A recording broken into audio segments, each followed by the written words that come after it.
এক ছিল ছোট্ট একটি গ্রাম। সেই গ্রামের এক কিশোরের নাম ছিল হাসান। সে খুব ভালো ছেলে ছিল, কিন্তু তার একটি সমস্যা ছিল। সে খুব তাড়াহুড়ো করত। কোনো কাজ শুরু করলেই দ্রুত ফল পেতে চাইত। ফল না পেলে হতাশ হয়ে যেত। একদিন গ্রামের মসজিদের ইমাম সাহেব শিশুদের ইসলামের শিক্ষা দিচ্ছিলেন। তিনি বললেন, আল্লাহ ধৈর্যশীল মানুষকে ভালোবাসেন। যে ধৈর্য ধরে আল্লাহ তাকে উত্তম প্রতিদান দেন।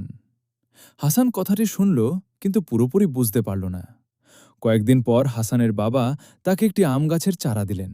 তিনি বললেন, এটি বাড়ির পাশে লাগিয়ে প্রতিদিন যত্ন নেবে।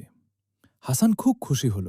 সে ভাবল, কয়েকদিনের মধ্যেই গাছে অনেক আম ধরবে। সে প্রতিদিন পানি দিত এবং সকালে ঘুম থেকে উঠেই দেখতে যেত গাছটিতে আম এসেছে কিনা। 1 সপ্তাহ গেল, 2 সপ্তাহ গেল, কিন্তু কোনো আম এলো না। হাসান বিরক্ত হয়ে বলল, এ গাছের কোনো লাভ নেই, এত যত্ন করি তবুও ফল দেয় না। তার বাবা মৃদু হেসে বললেন, বাবা, সব ভালো জিনিস সময় নিয়ে আসে। ধৈর্য ছাড়া ফল পাওয়া যায় না। কিন্তু হাসান তখনও বুঝল না। কয়েক মাস পর গ্রামের মানুষের ওপর একটি কঠিন সময় এলো।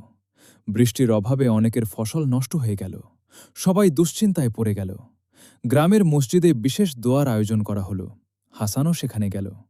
ইমাম সাহেব বললেন, আল্লাহর রহমত আসতে সময় লাগতে পারে, কিন্তু তিনি তার বান্দাদের ভুলে যান না। ধৈর্য ধরে দোয়া করতে হবে। সবাই আন্তরিকভাবে দোয়া করল। কিছুদিন পর আল্লাহর রহমতে বৃষ্টি হল।